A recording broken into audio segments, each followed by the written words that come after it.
नमस्कार। स्नातक प्रथम वर्ष के पिछली वीडियो में हमने रघुवंश महाकाव्य के द्वितीय सर्ग के पद्य संख्या 1 से 15 तक का अध्ययन किया। आज हम पद्य संख्या 16 से 20 तक का अध्ययन करेंगे। 16वां पद्य है ताम देवता पितृ अतिथि क्रियार्थम अन्वय्यौ मध्यम लोकपाल बभौ च सातेन सतां मतेन श्रद्धे साक्षात् विधिनोपपन्ना। इस पद्य में बताया गया है कि राजा दिलीप वन में विचरण करता हुआ किस प्रकार से लग रहा है और उस समय उस नंदिनी की क्या स्थिति है। पद्य का अर्थ करेंगे। शब्दार्थ में ताम उस नंदिनी को देवता पितृ अतिथि क्रियार्थम देवता पितर और अतिथियों के कार्य जैसे यज्ञ श्रद्धा तथा भोजन को सिद्ध करने वाली सबके कार्यों को सिद्ध करने वाली गाय को कहा गया है।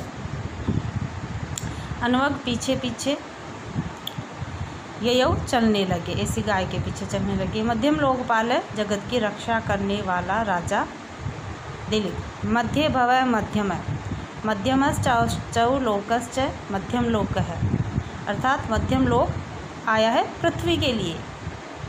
भूलोक स्वर्ग लोक और पाताल लोक के बीच में पृथ्वी लोक है, इसलिए इसको मध्यम लोक कहा गया है। और उसका पालक दोनों पदों को मिला के मध्यम लोकपाल है, अर्थात पृथ्वी का भूलोक का रक्षक राजा दिलीप। तो जो मध्यम लोकपाल शब्द है ये राजा दिलीप के लिए विशेषण के रूप में प्रयोग हुआ है।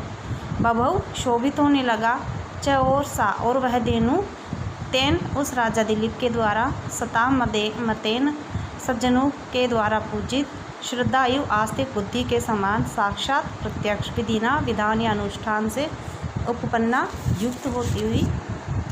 इस प्रकार से इस पद्य का अर्थ करने के लिए हम पदों को सही क्रम में जचाएंगे। अन्वय में मध्यम लोकपाल देवता पितृ अतिथि क्रियार्थाम ताम अन्वग ययौ। भूलोक का रक्षक वह राजा देवता पितरों तथा अतिथियों आदि के प्रयोजनों को पूरा करने वाली उस नंदिनी के पीछे पीछे चल रहा था। सा च सताम मतेन तेन उपपन्ना सती और वह नंदिनी भी सज्जनों के द्वारा पूज्यमान उस राजा से अनुसृत होकर विधिना साक्षात श्रद्धा इव बभौ इस प्रकार शोभायमान थी जैसे सज्जनों द्वारा प्रतिपादित अनुष्ठान पद्धति से युक्त श्रद्धा। अर्थात उस नंदिनी के द्वारा देवयज्ञ पितृयज्ञ का अर्थात श्राद्ध इत्यादि तथा अतिथि सत्कार आदि के लिए दुग्ध दधि एवं घृत आदि प्रदान करने के कारण उसे विभिन्न प्रयोजनों को संपन्न करने वाली माना जाता था। इस प्रकार की नंदिनी के साथ साथ भूलोक का रक्षक वह राजा यूँ चल रहा था मानो सज्जनों द्वारा अनुमत पवित्र अनुष्ठान के साथ साथ श्रद्धा चल रही है। इसका अभिप्राय यह है कि जिस प्रकार अनुष्ठान की प्रशंसा श्रद्धा के साहचर्य से ही होती है, वैसे ही राजा के साहचर्य से नंदिनी भी अधिक प्रशंसनीय प्रतीत हो रही थी। संस्कृत व्याख्या में देखेंगे, राजा दिलीप यज्ञादि साधिकां ताम धेनुम अनुगच्छन् सन ययौ। साधुजन पूजितेन तेन युक्ता सती सा धेनुरपि साक्षात विधिना युक्ता आस्तिक्य बुद्धिरिव शुशुभे। 17वां पद्य है स पल्लवोत्तीर्ण वराहयूथा निन्यावास वृक्षोन्मुख बहिर्णीनानि ययौ मृगाध्यासित शाद्वलानि श्यामायमानानि वनानि पश्यन्। अर्थात इस पद्य में वर्णन किया गया है कि सायंकाल को जब राजा दिलीप और नंदिनी गो वापस से घर की तरफ लौट रहे थे उस समय वन का क्या दृश्य था। देखिए, वह राजा दिलीप पल्लवोत्तीर्ण छोटे छोटे तालाबों से वराहयूथानि निकलकर, अर्थात पल्लव शब्द आया है जो छोटे छोटे तालाब हैं उनके लिए उत्तीर्ण निकलकर, वराहयूथानि जंगली शूकरों के झुंड। तो सायंकाल के समय जो वन में छोटे छोटे तालाब थे, पानी जिनमें भरा हुआ था, वहाँ से जो सुअरों के झुंड थे वो निकल रहे थे। पल्लवेभ्य लघु जलाशयेभ्य उत्तीर्णानि बहिरागतानि वराहाणां शूकराणां यूथानि समूहानि येषु तानि वनानि। ऐसे वन से आवास वृक्षोन्मुख बहिर्णानि, अपने निवास वृक्षों की ओर जाने के लिए ऊपर की ओर देखते हुए मयूरों वाले। आवासस्य निवासस्य वृक्षः अनोकः, आवास वृक्षाणाम् उन्मुखा उत्कंठिता बहिर्णा मयूरा येषु तानि वनानि। ऐसा वन प्रदेश जहाँ पर सायंकाल के समय जो मोर है अपने अपने निवास वृक्ष की ओर ऊपर मुँह करके देख रहे हैं। आवास वृक्षोन्मुख बहिर्नानी, बहिर्नानी शब्द आया है मोर के लिए, और आवास उनका घर अर्थात जो वृक्ष है, जो वृक्ष उनका घर है, आवास वृक्षों उन्मुख, उन वृक्षों की ओर ऊपर मुँह किए हुए हैं, ऐसे मोर से युक्त वन।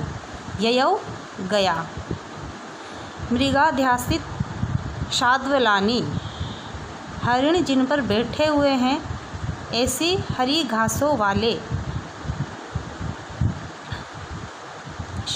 श्यामायमानानि, श्यामल बनते वनानी, जंगल को पश्यन देखता हुआ। तो इस प्रकार से हमने इस पद्य के शब्दार्थ देखे और पूरा हिंदी अर्थ देखते हैं।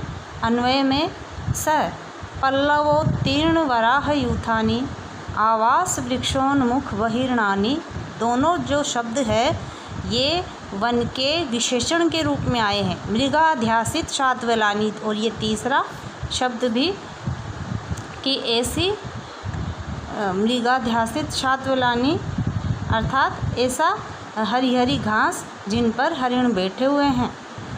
वनानि पश्यन ययौ, ऐसे वन को देखता हुआ राजा जा रहा है, गया। तो इस प्रकार से इस पद्य का हिंदी अर्थ होगा, वह राजा श्याम वर्ण के उन जंगलों को देखते हुए चल रहा था जिनके लघु सरोवरों से सुअरों के झुंड बाहर निकल रहे थे, जिनमें मयूर अपने निवास के वृक्षों की ओर जाने के लिए उत्सुक हो रहे थे, और जिन वनों की हरी घास पर हरिण बैठे हुए थे। अर्थात यहाँ सूर्यास्त के समय राजा के द्वारा निरीक्षित वन का वर्णन किया गया है। थोड़े पानी वाले तालाबों में से सुअरों का बाहर निकलना इस तथ्य का द्योतक है कि दोपहर की कड़ी धूप से परिश्रांत होकर वे सुअर उस उथले पानी में बैठे होंगे और सूर्यास्त जनित ठंडक होने पर उन्हें बाहर निकलने का साहस हुआ होगा।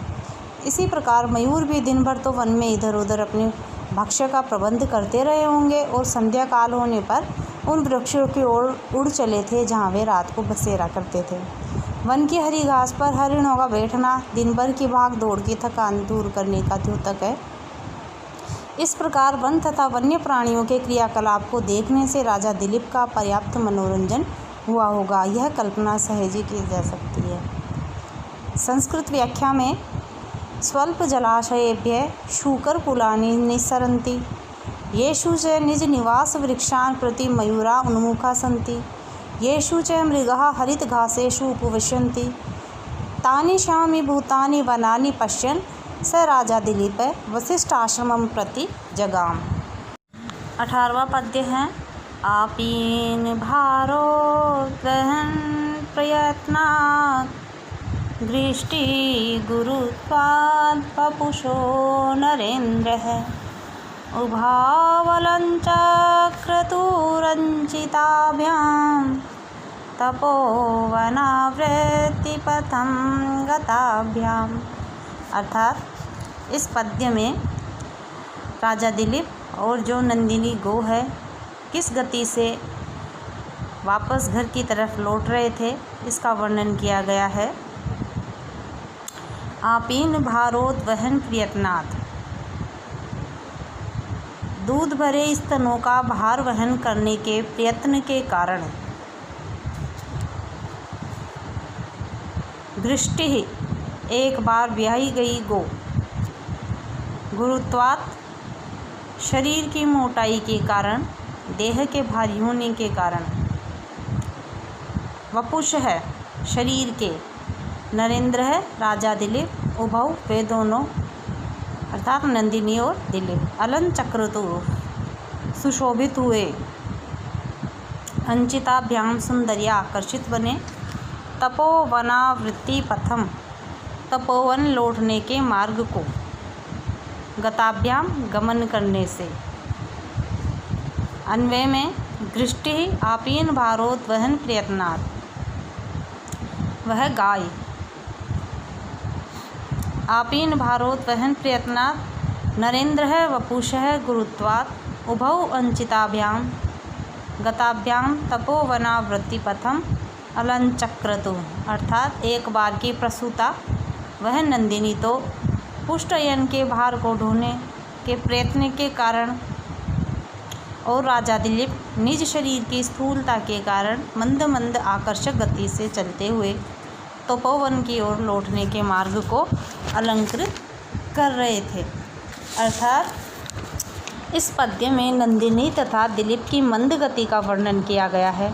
इसमें नंदिनी का अयन भार एक बार की ही प्रसूता होने के कारण तेज गति से चलने में बाधक बताया गया है, जबकि राजा की मंद गति का कारण उसके शरीर का स्थूल होना था।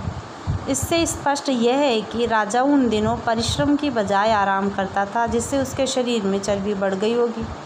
इस प्रकार आकर्षक मंद गति से चलने वाले राजा और नंदिनी के कारण तपोवन से आश्रम की ओर लौटने का मार्ग अलंकृत हो रहा था, अर्थात सुंदर दिख रहा था। दोनों की मंद गति से यह अनुमान किया जा सकता है कि उन्हें आश्रम में पहुंचने की हड़बड़ी नहीं थी। यूँ भी मंद गति से चलना गरिमा का द्योतक माना जाता था। व्याख्या में है, नंदिनी आपीन भार वहन प्रयासात् दिलीपश्च निज देहस्य स्थौल्यात् द्वौ एव सुंदर गमनाभ्याम तपोवनात् प्रत्यागमन मार्गम शोभितवन्तौ। 19वां पद्य है, वसिष्ठधेनो अनुयायिनं तम् आवर्तमानं वनिता वनान्ता पपौ निमेषालसपश्मपङ्क्ति उपोषिताभ्याम इव लोचनाभ्याम। इस पद्य में वर्णन किया गया है कि वापस आश्रम के प्रति लौटते हुए नंदिनी और राजा दिलीप का जो सुदक्षिणा है वह उनका किस प्रकार से उनकी प्रतीक्षा करती थी और किस प्रकार से उनको एकटक नज़र से देखती थी।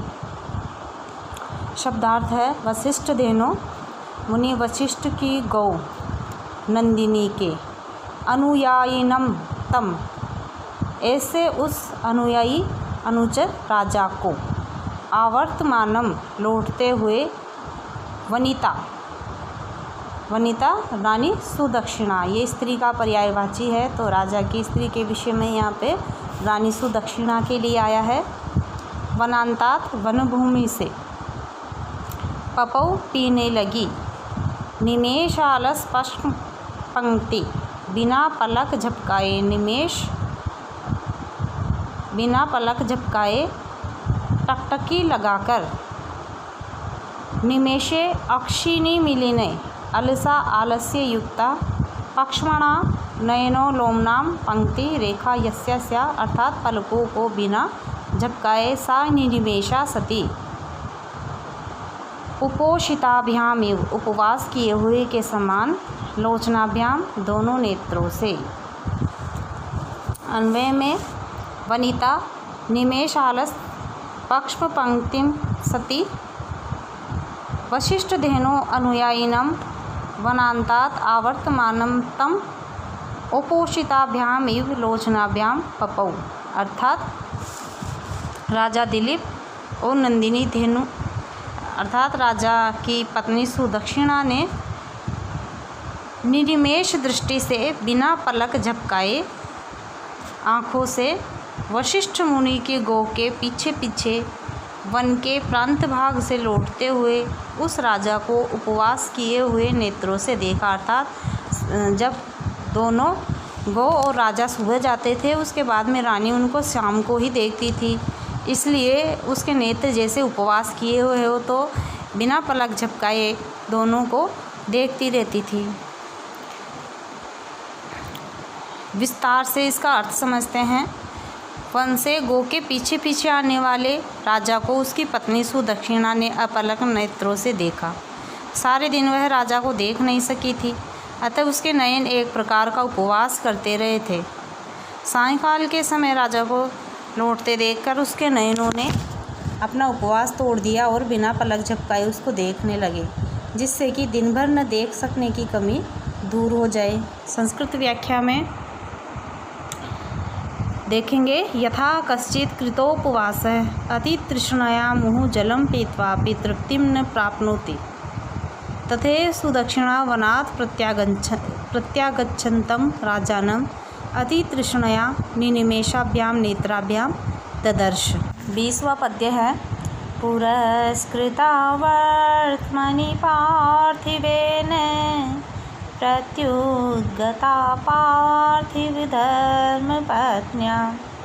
तदन्तरे सा वीरराजधेनु दिनक्षपामध्ये गतेव संध्या।